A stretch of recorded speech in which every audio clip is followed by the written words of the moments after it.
It's that time again with Tesla's Q4 2023 earnings call scheduled for January 24th. One of the things Tesla does to honor its retail investors is they actually allow the investors to submit questions, and the top voted ones are answered by Tesla executives. So which questions would you like to have answers for? Today, we're going to review some potential questions. For me, the top question I have is more information about whether Tesla Bot is near design lock and when is it scheduled for mass scaling. What catch questions would you like to ask? So I'm going to ask Larry Goldberg to join in on this. He's given this some thought, and he's actually had the chance to ask questions directly to Tesla executives in the past.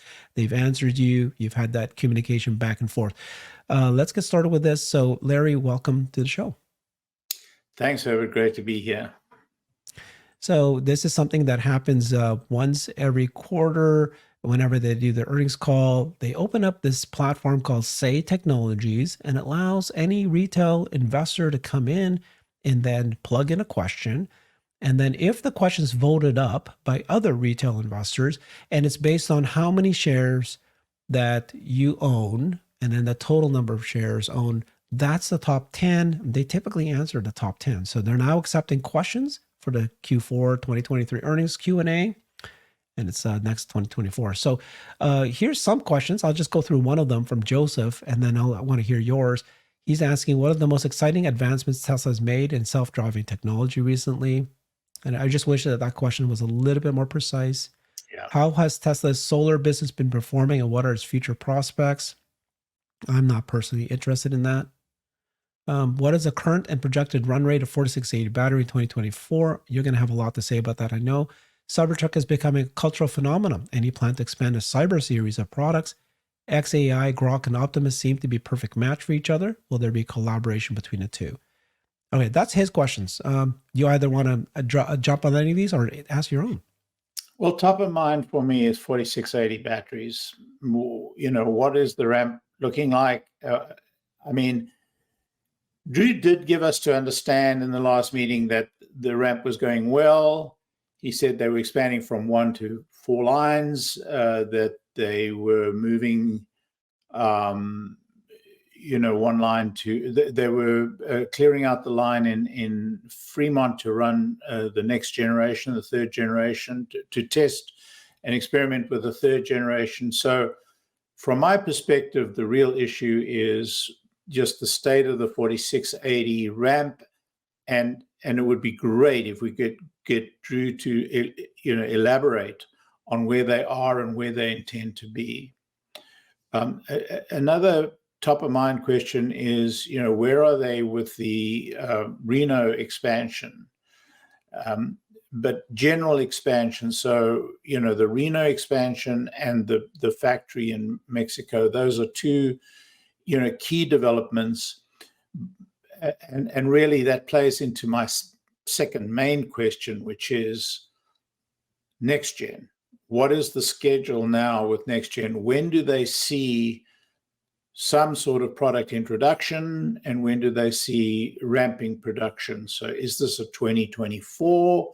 Is this a 2025, or is this 2026? Those are critical numbers. Those are critical dates in terms of understanding where we're going with next gen, which I think is the most important factor for Tesla today. And then the third major question I want to ask is, why aren't we leasing? Why aren't we pulling that great lever that we have, which is leasing? I know a lot of people are going to ask about advertising, and that's reasonable. But to me, if you're going to advertise, what you should advertise is this amazing lever called, leasing. And what is the general reluctance about leasing? Is it the economic climate? What is happening? Because right now we're using pricing as a lever, and I understand that we want to expand the TAM of the company. I get that. But why aren't we not using that most important lever of all, particularly in Europe, but as much in the United States? And that would be the solution, I think, to this whole pricing issue. Exactly. Very good questions. You focus on 4680 batteries, Nevada, next gen, and then the leasing question. What I've learned about these questions to say is you if you want to submit a question, you should be very, very precise. Shouldn't be just generic. And that's why I like your leasing question. That's a very straightforward, easy to understand, and very, limited in terms of how broad they might answer something and just give a generic answer back, which sometimes they might do. But the 4680 battery ramp, right? That's critical. That is basically the whole game right there. That tells you volume deliveries. So I like that that's your first. The next gen vehicle is probably the thing we're all excited about because of the, his comments that were pretty well advanced, and it might come sooner than we think, or may be later. And that's what we want to hear from them. And then a very good question on leasing. What about the Tesla bot, Larry? How come no questions on the Tesla bot? That would be my number one question. Yeah, I take a different view to everyone else, including yourself, about the Tesla bot. I think it's going to take what it takes to get that done.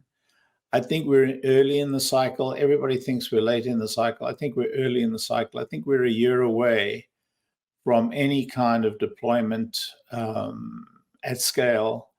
And so, and we've got a lot to do. I mean, when they showed the act of folding the T-shirt, I think that kind of illustrated just how far we have to go rather than how far we've come. And, I would say the same of the figure example of the bot learning by itself. By the way, Brett claims that's the first ever, and it may well be, but Tesla demonstrated the FSD in the car being able to, imagine itself and to actually create its own reality from existing, from input feeds. So we understand that AI can be generative. We understand that it can be generative from visualizations.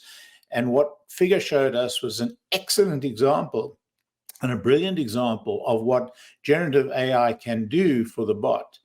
But I have to say, these are early days. There are so many developmental tasks ahead, and I think that we're a good year away. So you're anxious to ask the questions. I think the questions would be wasted at this point. And I think we're going to get an update in general. Yeah. Okay. Well, I disagree with you because I think that, in fact, I think that the opposite is going to happen, which is the last month, Elon has been repeating that Tesla is a robotics AI company over and over and over again. I think that at this earnings call, and then he'd also promised that he's going to have a company-specific call on Tesla separate from the earnings call, talking about the achievements of 2023 and what the future holds. I think he's going to squarely put Tesla as a robotics AI company. Yeah. He's going to talk about Dojo AI. He needs to do this because, as you're seeing the world right now, everybody's just going crazy for NVIDIA and AI. That is what's taken over all corporations. Tesla needs to solidify itself as a leader in this space. And one of the ways to do that is the robot progress. So yes, they need to answer the questions on the cars, but they need to move off of auto as quickly as possible anyways. And you can see that he's already repositioning the company as a robotics AI company. Yeah, but let's be clear. An earnings call is not the time to take a strategic repositioning of the company. That's an investor day issue. So I'd love another investor day. I mean, that investor day call last year was strategic.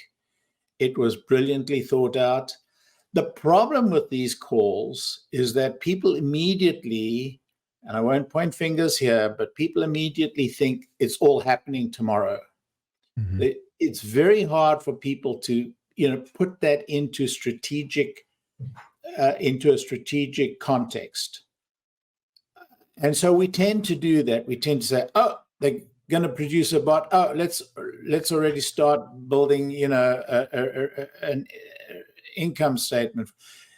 We have to think strategically. And so I think at this call, what they will report on is things that are happening in the company today, or that happened in the last quarter, and what we can expect from an earnings perspective in the coming 3 quarters or so on. I think the question the strategic question about the positioning of the bot and the roadmap for the bot is for that conversation that he will begin, I think, Afterwards, at the at his internal call, and then ultimately at our investor call. I love it, Larry. Thank you for clearing that for me. You're correct. You're absolutely correct. We're talking about the earnings call. That's the topic at hand. You're right. This is not the time for them to reposition the whole company at that call. I like it. So let's go through some questions from Bradford, and then maybe this might generate some more discussion. But his questions he would ask is 4680 banner ramp, just like you. How is the ramp up progressing? What are the current roadblocks? And he says the Cybertruck production. What is the bottleneck for a full ramp of the Cybertruck? When will this bottleneck be removed? Energy business. Yeah, I think Brad is asking the right kind of questions. These are specific to the earnings, and Cybertruck production is going to be critical. Now, this is a very specific question. I'm certain the company is not going to answer this specifically, but I think they will give us a sense of where they see the ramp going. Some idea of what the ramp is going to be, and I don't know that there's a single bottleneck. I think there is, right. They're dialing in a lot of machinery. Some machinery we were told, some machinery hadn't been delivered yet.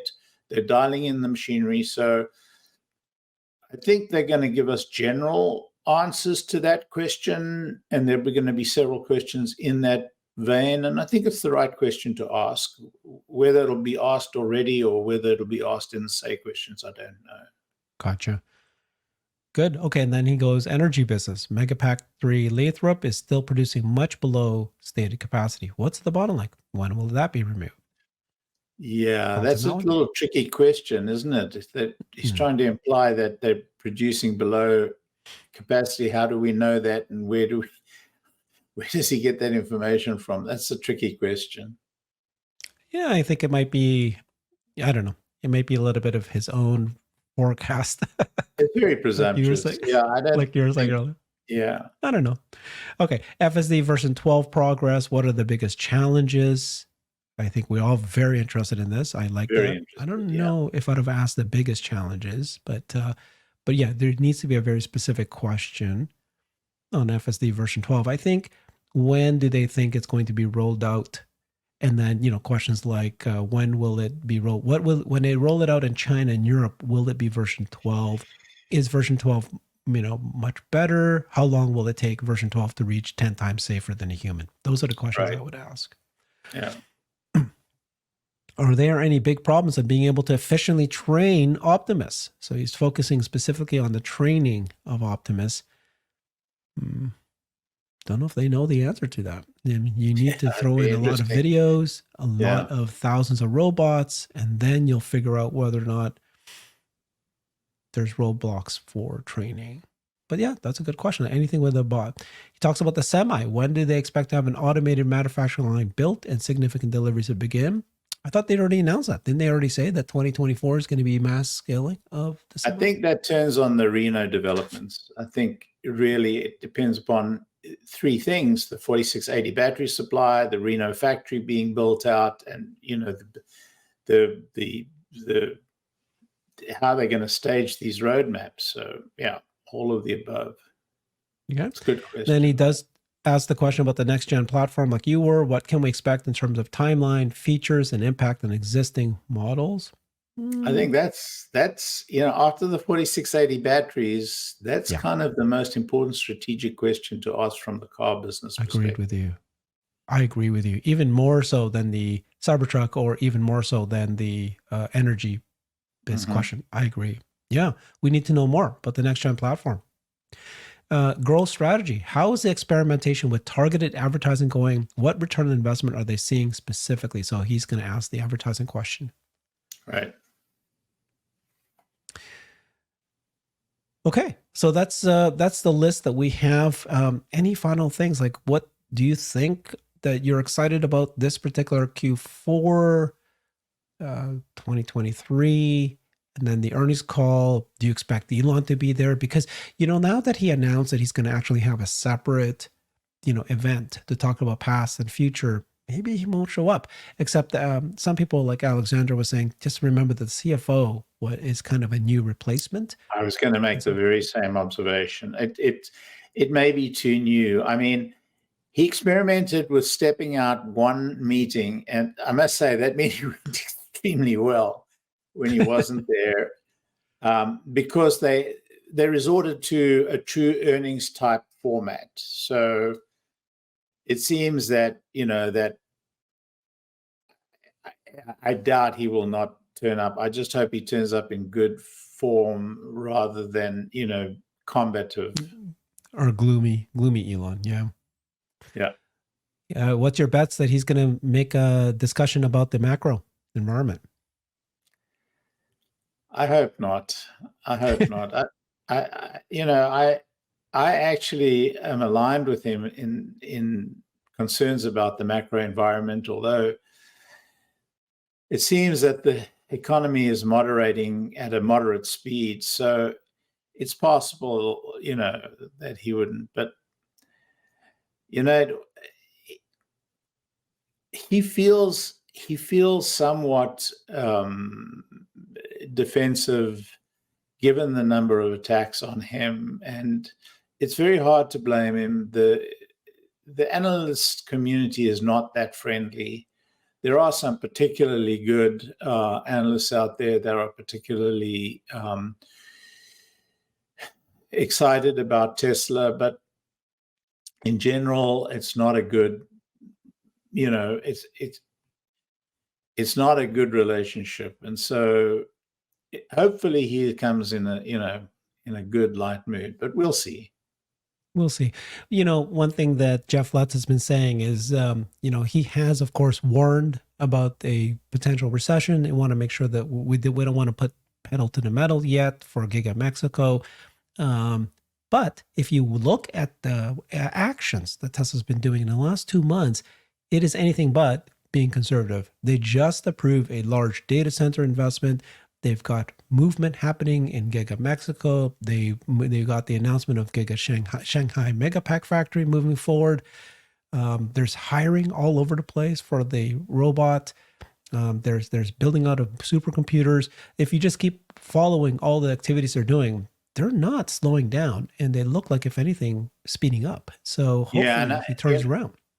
When you gave that summary, one clear question emerged that we hadn't asked and nobody's asked to date, is are they meeting their commitments on, or their plan on the supercomputer build, on the training computer build out? They're supposed to be at a very big milestone at this point, and I don't know, They haven't told us whether they've reached it or not. That'd be interesting. I'm not sure it would be determinative on anything, but it would be an interesting question to ask. It just occurred to me now.